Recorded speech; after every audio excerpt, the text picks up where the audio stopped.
How much longer do we have to sit here and take it? All right.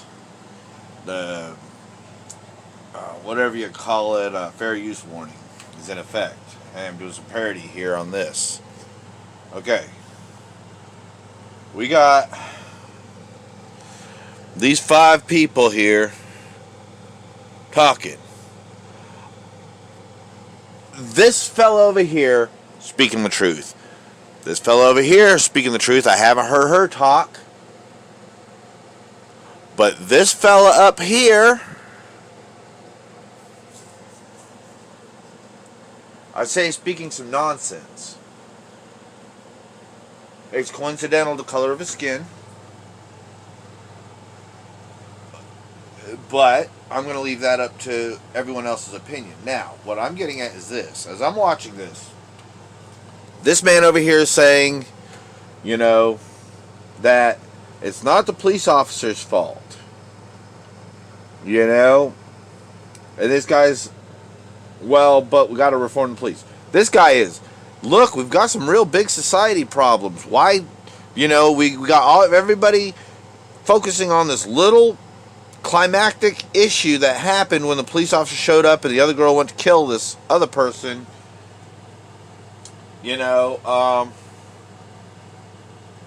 So let's, instead of focusing on that little point, let's focus on the actual root problem, why this girl's trying to stab this other girl in front of the police officers to begin with.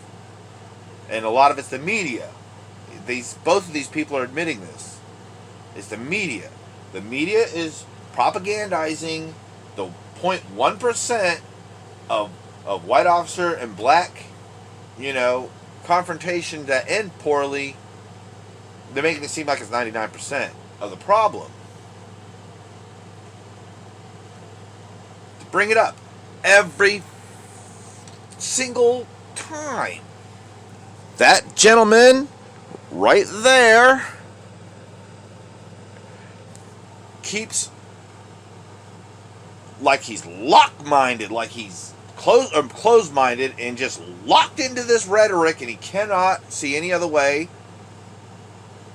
But what about police reform? We got, there's this thing where police are going to be able to be held more accountable and this, that. And the guy's like, well, any kind of reform that's positive is good, but let's get back to the issue.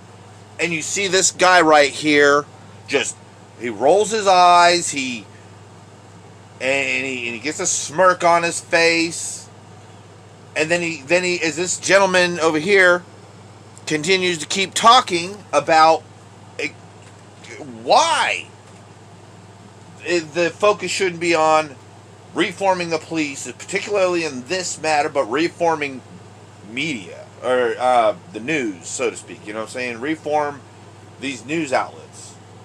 This guy literally just looks down, starts tapping some paper or something up, a notebook or something up against the thing, and just completely off in la la land. And just total disrespect, total just, oh, you're not going to talk about making the police more responsible for everything that they don't do?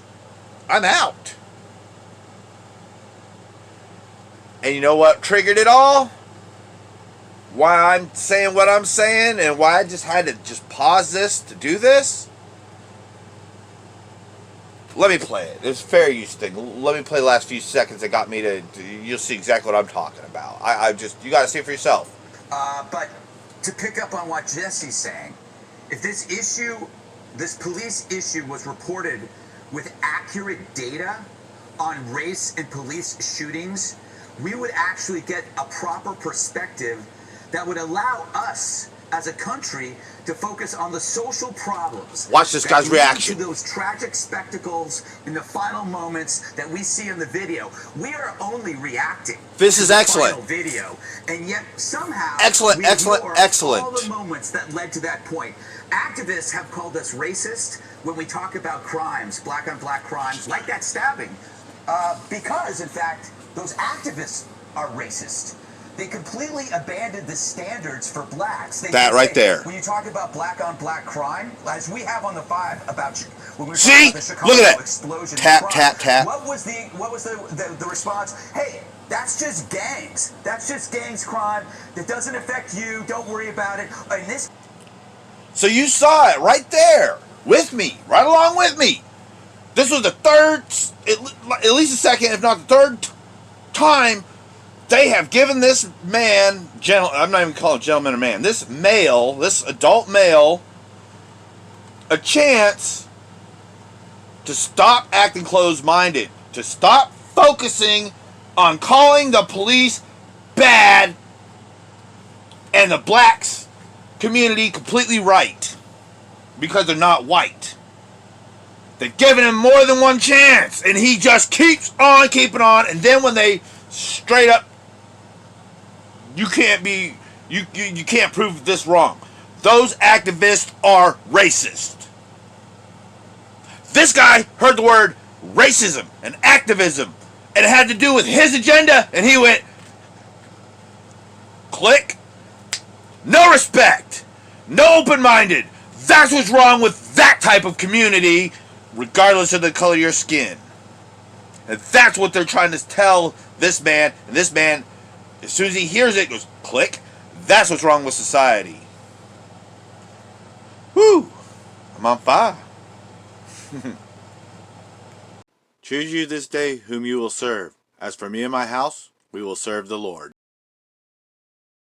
Answer the phone, Joshua!